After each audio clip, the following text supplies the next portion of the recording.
semuanya.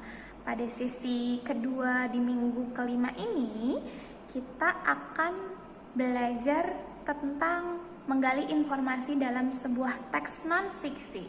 Sebelum kita mulai pelajaran, alangkah baiknya kita berdoa terlebih dahulu ya. Berdoa dipersilahkan. Berdoa selesai.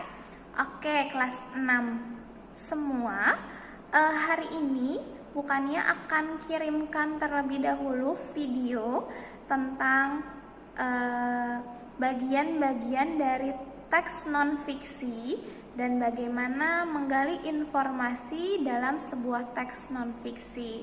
Setelah menonton video, silakan nanti kalian isi link Google Form yang sudah diberikan oleh guru. Setelah itu nanti kalian buka e-learningnya, masuk ke folder Bahasa Indonesia, lalu baca weekly guide-nya, dan setelah itu jangan lupa dikerjakan WS atau lembar kerja pada minggu kelima di sesi kedua ini. Oke, baik, kelas 6. Jika tidak ada pertanyaan, bukannya akhiri instruksi untuk pelajaran hari ini.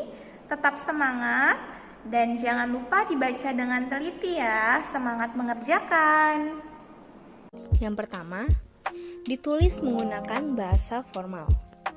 Dari segi penulisan buku non-fiksi disampaikan menggunakan bahasa formal. Meskipun ada beberapa buku non-fiksi, misal buku motivasi dan buku referensi, ada yang ditulis menggunakan bahasa yang lebih santai. Yang kedua, menggunakan metode penulisan denotatif. Buku non-fiksi menggunakan bahasa denotatif, agar bahasa yang digunakan dapat dipahami dengan mudah oleh pembaca. Karena salah satu tujuan dari penulisan teks non-fiksi adalah memberikan informasi. Yang ketiga, faktual atau fakta. Sifat dari isi pesan bersifat fakta dan faktual. Fakta sesuai dengan data yang diperoleh.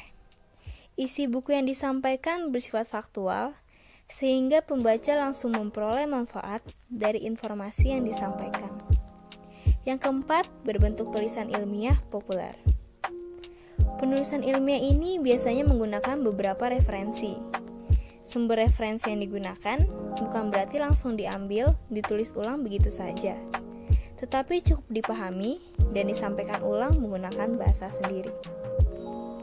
Yang kelima, menyajikan temuan baru atau penyempurnaan temuan yang sudah ada.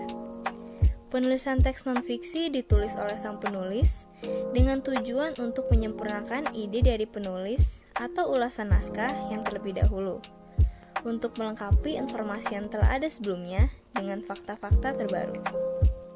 Unsur-unsur dalam teks non-fiksi. Yang pertama, cover buku, yang di dalamnya memuat judul buku, penulis, dan nama penerbit. Yang kedua, kata pengantar, berisi penjelasan tentang isi buku secara keseluruhan, latar belakang dan tujuan penulisan, serta manfaat isi dari buku.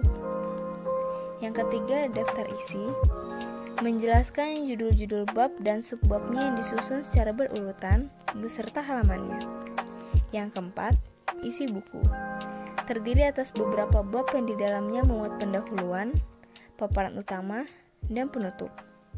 Yang kelima, daftar pustaka, berupa daftar buku dan sumber-sumber tertulis lainnya. Yang keenam, glosarium, berupa daftar istilah penting yang digunakan sebagai sumber penulisan buku. Yang ketujuh, indeks, berupa daftar kata atau istilah penting yang digunakan dalam buku beserta halaman penggunaannya. Unsur-unsur dalam teks non-fiksi. Ada unsur-unsur intrinsik.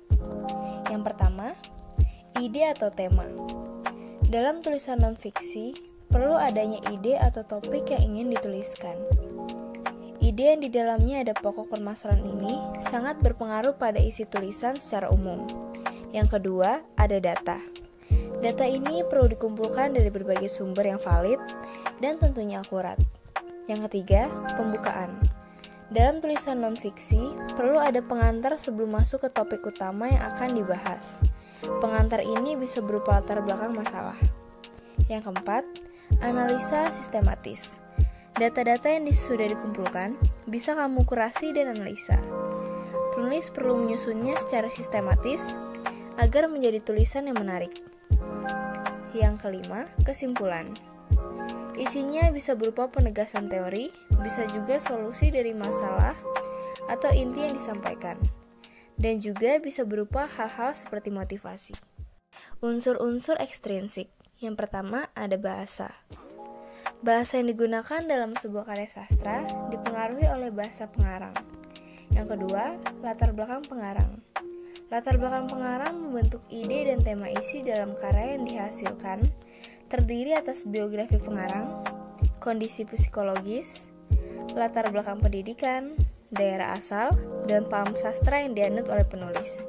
Yang ketiga, nilai-nilai yang terkandung dalam karya sastra.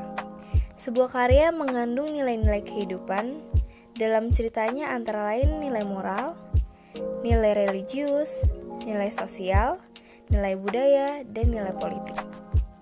Jenis-jenis teks non-fiksi.